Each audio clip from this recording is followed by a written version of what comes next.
On the heels of the historic summit in Singapore, US President Donald Trump tweets the DPRK is no longer a nuclear threat. We'll discuss the diplomatic talks and reaction from the region. Hello, I'm Anand Naidu, and this is The Heat.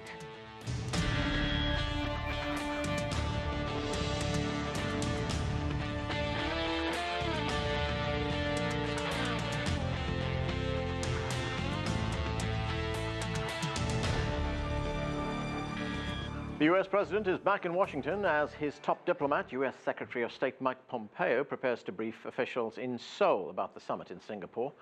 Pompeo told reporters the US hopes to achieve, quote, major disarmament of the DPRK's nuclear arsenal in the next 2.5 years. And the US will stop joint military exercises with the Republic of Korea as long as good faith negotiations continue with the DPRK. For more on the Trump-Kim summit and what comes next, let's bring in our panel. Joining us from Boston is Myung-koo Kang. He is a professor of political science with Baruch College at City University in New York. From New York, Hugh Dugan is an international affairs commentator and an expert on U.S. participation at the United Nations. Here with us in the studio is Zhang. He is the Washington bureau chief for Shanghai Wen Hui Daily. And from Austin, Texas, Rodger Baker is a senior vice president of strategic analysis at the intelligence firm Stratfor. Thanks to all of you for joining us. Myung-koo Kang, let me start with you. One of the big bits of news that came out of that summit was President Trump's announcement that the United States will suspend joint military exercises with South Korea. How significant was that? I think that's very significant. At least President Trump seems to indicate that respecting Kim Jong Un's commitment for denuclearization measures, for the coming years. And in that sense, I think this joint military suspension is just a temporary, conditional one. So while the negotiation is going on with North Korea, it's a temporary suspension. So if there's no any substantial agreement between United States and North Korea in terms of denuclearizing, if that's the case, the joint military exercise will be resumed. Do you believe, Myung-koo Kang, that South Korea was made aware of this announcement? Because there has been some talk that we're hearing that the South Koreans were actually blindsided by it. They didn't know that this was coming. Right. It's not quite clear whether President Trump, the U.S. government, talked with South Korean government at the moment. But it seems to be that it's a kind of acceptable kind of situation. Because from the South Korean government point of view,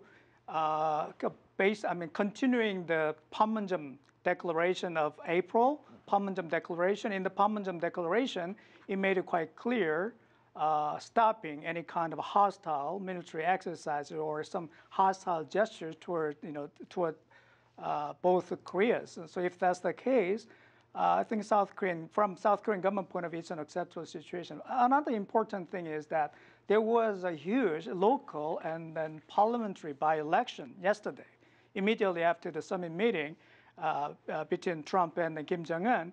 And then the President Moon Jae-in's incumbent ruling party got the landslide victory. It's the biggest victory from the mid-1990s. So considering the landslide victory happened in South Korea, at least South Korean people supported the Trump and Kim summit meeting and then some ongoing talks in terms of maintaining establishing some sort of peace process on the Korean Peninsula. All right, let me bring in Rodger Baker from Austin, Texas. And Rodger, of course, there's been a lot of domestic political discussion on what has been taking place in Singapore. Let's take a listen to what the Democratic opposition leader in the United States, Chuck Schumer, had to say about President Trump's decision to suspend these joint exercises. Let's watch. Without the knowledge of South Korea or our own military, I guarantee you our military men and women were squirming when President Trump called our joint military exercises provocations. These exercises and others that the military conduct around the world are designed to ensure that our service members are fully trained and ready for action. They're not a provocation, President Trump. What do you make of that criticism, Rodger? Well, I mean, part of it is in the wording, and certainly President Trump is very clumsy in his wording and his phrasing. He often says things that that are going to be perceived in a very negative light. He doesn't understand how to speak in the very diplomatic speak that politicians normally do. But I think some of it is also just politics of trying to be critical of it. The U.S. and the South Koreans have discussed all this year, even around the Olympics, discussions of postponing or delaying these types of exercises, scaling them back. This is not a new idea. The Chinese, for at least 2.5, 3 years, have been promoting the idea of a freeze for a freeze. So the delay on these exercises doesn't fundamentally alter the capabilities or strength of the U.S. or the U.S.-Korean alliance. But certainly some of the phrasing the president used was probably unfortunate phrasing. But Rodger, this is being portrayed in the United States as a major concession. There are people critics rather, of Donald Trump who are saying he gave away something without getting anything in return. Well, I mean, I think that's kind of a bit disingenuous. He didn't actually necessarily give away anything. Basically what he said and what Mike Pompeo has reinforced is that, okay, the U.S. will cancel these exercises if the talks are going on, if you're continuing to get progress. This is the same thing that took place in 1994 after the agreed framework, where a certain set of exercises are scaled down as long as the progress was going on between the two. So it's not necessarily a major loss, and it doesn't eliminate the day-to-day training and interoperability of the Korean Army and the United States Army. What it does is it removes probably 2 of the major exercises, which in the past few years have had components to them like, how do you decapitate the North Korean regime? So while I don't believe that that's truly provocation, and again, I think the president used some inaccurate wording, it does ease some of the tensions, and the North Koreans have destroyed their nuclear test site. They have returned the prisoners that they were holding who were Americans. They have destroyed at least 1 testing facility for rocket engines, and they haven't tested nuclear weapons or missiles since last year. Right, Hugh Dugan, let's listen to what President Trump himself had to say about this issue on joint exercises. Let's watch. You know, we're spending a fortune every number of months. We're doing war games with South Korea. And I said, what's this costing? We're flying planes in from Guam and we're bombing empty mountains for practice. And I said, I want to stop that and I will stop that. And I think it's very provocative, especially, George, since we're getting along. In other words, we're in the process of signing something. Excuse me? Did you talk about pulling troops out, U.S. troops out? We didn't discuss that, no, but we're not going to play the war games. So, Hugh, what is your view of what took place in Singapore? Well, it was a remarkable event. Speaking from the diplomatic perspective, I think it took us far from a Cold War toward a cold warmth. And we're seeing the opportunity open up not just for a one-off, but for a series of activity going forward. Song, there's been global support for this joint communique released after the meeting. The Chinese Foreign Minister Wang Yi, he said that President Trump and Chairman Kim have created what he called a new history. How important will China's role be as this process moves forward? I think China's role will be very crucial in the future. And we see here in Washington, many people do not like the summit outcome by President Trump. But in China, this summit has been given very high remarks. I think we all believe this is a very important first step. But I think we have to see the big differences and the very huge distrust between the two countries.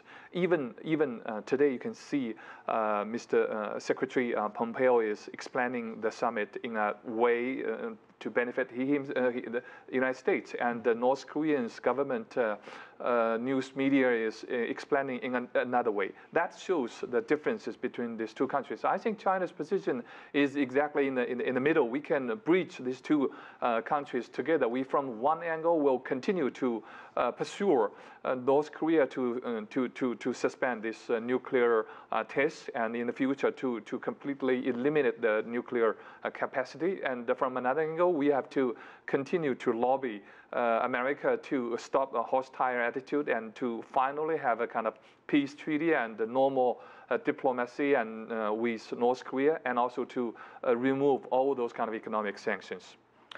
Myung-koo Kang, do you think there'll be any short-term dividends from what has taken place in Singapore? Do you see relations improve between North and South Korea, perhaps getting on a path to a formal peace treaty, more people-to-people exchanges, better relations? Definitely. The Panmunjom Declaration made it quite clear, more cultural and human exchange. and also high-level military talks is already scheduled.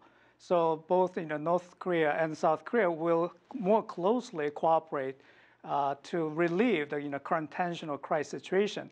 But let me make a short comment about this a U.S. side concession.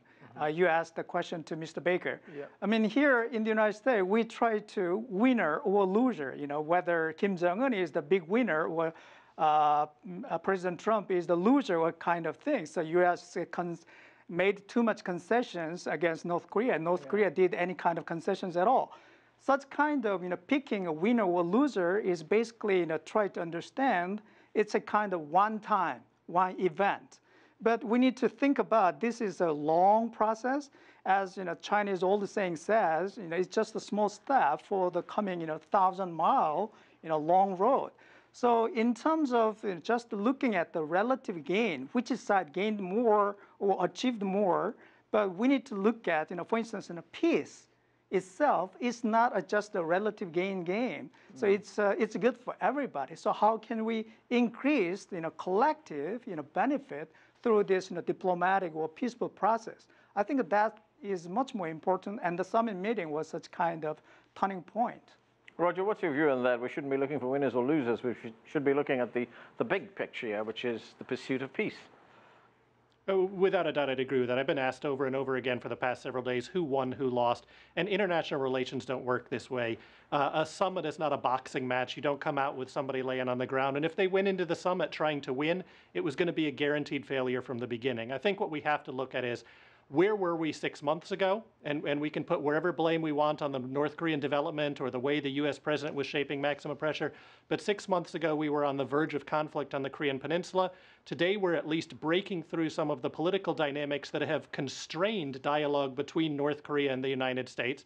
And we have a potential coming out of the declaration or the document that's come out of this summit that actually may empower North Korean negotiators to make decisions and concessions, which we haven't seen in relations with North Korea, really in any of the interactions between the United States and North Korea in past discussions.